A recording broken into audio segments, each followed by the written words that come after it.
Halo semuanya, kembali lagi bertemu dengan saya, Kadek Pramanggara Marta, dengan NIM 180255142, mahasiswa Fakultas Kedokteran, Universitas Udayana, program studi Kedokteran Gigi dan Profesi Dokter Gigi. Jadi, dalam video kali ini, saya akan kembali membahas mengenai radiografi periapikal, tepatnya radiografi periapikal teknik paralel pada posterior rahang bawah. Baik, sebelum saya membahas mengenai radiografi periapikal teknik paralel pada posterior rahang bawah, saya akan menjelaskan secara singkat seperti apa sih itu radiografi, serta apa kegunaan radiografi dalam bidang kedokteran gigi. Jadi, pemeriksaan radiologi sangat penting dilakukan di dunia kedokteran gigi dalam penatalaksanaan suatu kasus. Mengapa sangat penting? Karena citra yang dihasilkan dari gambar radiologi dapat membantu dokter gigi dalam menentukan diagnosis serta rencana perawatan selanjutnya. Radiologi dapat menghasilkan gambar untuk memperjelas suatu kondisi dari mahkota, akar, jaringan periodontal, tulang alveolar, serta kelainan-kelainan yang terjadi pada apikal gigi. Dalam dunia kedokteran gigi, proyeksi periapikal dalam hal ini teknik bisecting maupun juga teknik paralel sangat sering dijumpai, sangat sering digunakan dalam penatalaksanaan kasus di dunia kedokteran gigi. Pada kesempatan ini, saya akan menjelaskan bagaimana tata laksana dari proyeksi periapikal teknik paralel, baik itu dari persiapan pasiennya, persiapan alat, pengambilan gambar, sampai dengan processing film. Tempat praktek harus selalu dibersihkan dan disinfektan dengan rutin, mulai dari ruang tunggu pasien, meja, kursi, gagang pintu, hingga dental unit. Operator menggunakan APD level 3 yang terdiri dari pelindung mata dan wajah, penutup kepala, ground all cover dan apron, sepatu boots, masker N95, sarung tangan bedah karet sekali pakai. Karena di masa pandemi seperti ini, sebelum dilakukannya pengambilan gambar, maka harus dilakukan screening terhadap infeksi virus COVID-19 terlebih dahulu, serta mewajibkan pasien untuk menggunakan masker selama proses pengambilan gambar belum dilakukan. Halo, selamat pagi Bapak. Dengan Bapak siapa? Selamat pagi dok, saya dengan Bapak Komang. Baik Bapak Komang, perkenalkan saya Dr. Prama. Saya dokter yang bertugas di klinik radiologi ini. Baik, ada yang bisa saya bantu Bapak? Sebelumnya saya ke dokter gigi dan dokter gigi memberikan rujukan untuk melakukan ronsen. Baik, boleh saya lihat surat rujukannya?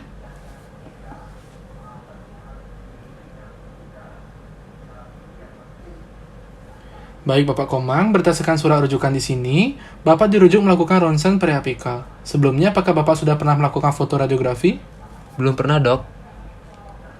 Baik Bapak, sebelum dilakukan proses ronsen, saya akan menjelaskan terkait dengan ronsen periapikal, serta prosedur pengambilan gambar nanti.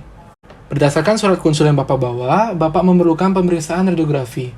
Pemeriksaan radiografi yang akan dilakukan adalah radiografi periapikal. Teknik yang akan saya gunakan adalah teknik radiografi periapikal paralel. Tujuan dilakukan radiografi ini adalah untuk melihat kondisi jaringan gigi Bapak yang bermasalah beserta jaringan di sekitarnya. Radiografi ini juga berguna untuk menegakkan diagnosis serta rencana perawatan agar kedepannya perawatannya berjalan dengan baik dan lancar. Begitu Bapak, apakah Bapak sudah paham? Baik dok, dokter saya paham. Baik Bapak, selanjutnya saya akan menjelaskan prosedur pengambilan gambar. Nanti akan ada film yang akan dimasukkan ke dalam mulut Bapak. Setelah film itu dimasukkan, kemudian film akan disinari dengan sinar radiasi. Selama proses penyinaran tersebut, Bapak akan diberikan apron untuk melindungi dari efek sinar radiasi. Selama proses ini berlangsung, mungkin Bapak akan mengalami beberapa efek samping dari sinar radiasi tersebut, seperti mual, muntah, serta pusing. Oleh sebab itu, tindakan ini memerlukan persetujuan agar dapat dilanjutkan. Apakah Bapak setuju terkait dengan proses radiografi ini? Setuju dok. Baik, jika setuju, mohon untuk dilakukan tanda tangan.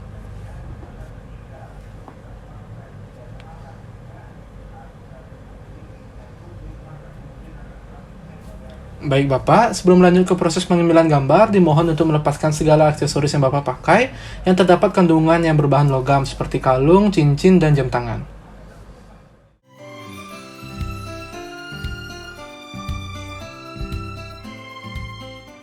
Yang pertama, persiapkan unit exposure serta persiapkan film. Yang kedua, persiapkan mesin X-ray, MA, KVP, dan waktu harus sesuai dengan indikasi. Yang ketiga, persiapkan apron untuk pasien dan juga untuk operator. Selanjutnya, tahapan operator yang terakhir adalah tahapan aseptik, di mana tahapan aseptik di sini operator harus mencuci tangan dengan sabun dan juga air mengalir sesuai dengan 6 langkah standar yang sudah ditetapkan oleh WHO. Kemudian, operator menggunakan masker dan juga handscoon.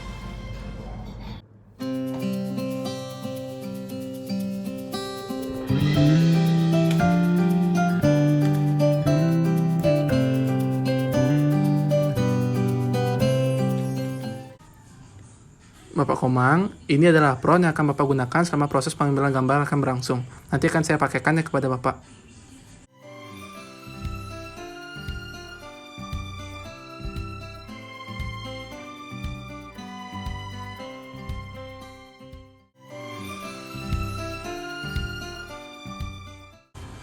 Yang pertama, posisikan pasien agar duduk tegak, serta kepala dan pandangan pasien harus lurus ke depan. Yang kedua, atur posisi pasien untuk pengambilan gambar pada rang atas, garis tragus ala nasi pasien sejajar dengan lantai. Kemudian untuk pengambilan gambar pada rang bawah, garis tragus dengan sudut mulut sejajar dengan lantai.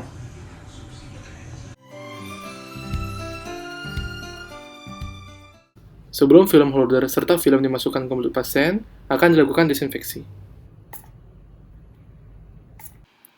Setelah proses desinfeksi selesai dilakukan, selanjutnya adalah memasukkan film holder ke dalam mulut pasien secara perlahan. Yang pertama, letakkan film pada film holder. Pada film holder terdapat bite tab dan ring. Bite tab dan ring harus diletakkan secara sejajar. Kemudian marker atau dot menghadap pada sinar datang. Pada video kali ini, saya akan melakukan radiografi pada posterior rahang bawah. Untuk regio posterior, film diletakkan secara horizontal. Untuk pengambilan regio posterior rahang bawah, posisikan film di lingual sejajar dengan aksial gigi. Setelah film holder berada di mulut pasien, atur gigitan pasien pada bite tab dengan tepat. Hal yang harus diperhatikan, pastikan film berada sekitar 2 mm di atas insisial gigi untuk menghindari adanya daerah yang terpotong pada gambar radiografi. Setelah semuanya sesuai, kemudian instruksikan pasien untuk menggigit secara perlahan. Selanjutnya, arahkan konus sinar X tepat pada ring. Instruksikan pasien untuk tidak bergerak selama proses penyinaran berlangsung. Kemudian, atur KVP, MA, dan timer pada panel kontrol sesuai regio serta indikasi. Selanjutnya, operator menekan tombol exposure.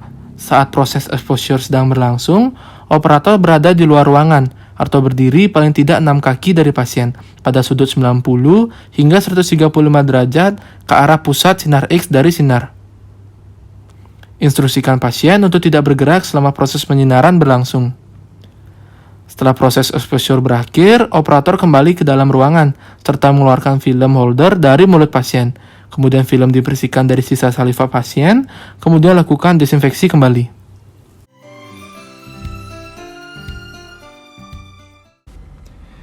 Yang pertama, operator menggunakan handscoon. Processing film dilakukan pada kamar gelap, kemudian nyalakan save light. Proses selanjutnya, buka pembungkus film secara hati-hati. Selanjutnya, lakukan proses developing dengan merendam film dalam larutan developer. Kurang lebih selama 40 detik. Proses ini dilakukan untuk menguraikan kristal silver halida yang terespons menjadi silver metalik. Lakukan proses ini sampai terlihat bayangan putih pada film. Selanjutnya, lakukan proses rinsing, yaitu membilas film dengan air, yang bertujuan untuk menghilangkan sisa cairan developer, serta menghilangkan larutan basah sehingga kerja fixir bisa maksimal. Proses ini dilakukan kurang lebih selama 30 detik. Kemudian, lakukan proses fixing dengan memasukkan ke dalam larutan fixer. Proses ini bertujuan untuk melarutkan dan menghilangkan kristal silver halida dari film. Proses ini berlangsung sampai dengan kontras, detail, serta ketajaman terlihat jelas. Setelah itu, lakukan proses washing dengan mencuci film pada air mengalir untuk menghilangkan sisa cairan filter. Selanjutnya, lakukan proses drying, yaitu proses pengeringan film dengan menggunakan hair dryer. Kemudian yang terakhir, lakukan pengamatan pada film. Apabila hasil dari radiografi sudah memenuhi standar, maka dapat diserahkan pada pasien. Baik, sekian video mengenai radiografi periapikal teknik paralel pada posterior rahang bawah. Saya ingin memohon maaf sebesar-besarnya jika dalam penyampaian materinya masih terdapat kesalahan atau kekurangan. Mohon dimaklumi karena kita semua masih dalam tahap belajar. Jadi, semoga video ini dapat memberikan informasi sekaligus dapat bermanfaat bagi semuanya. Terima kasih telah menonton dan sampai jumpa.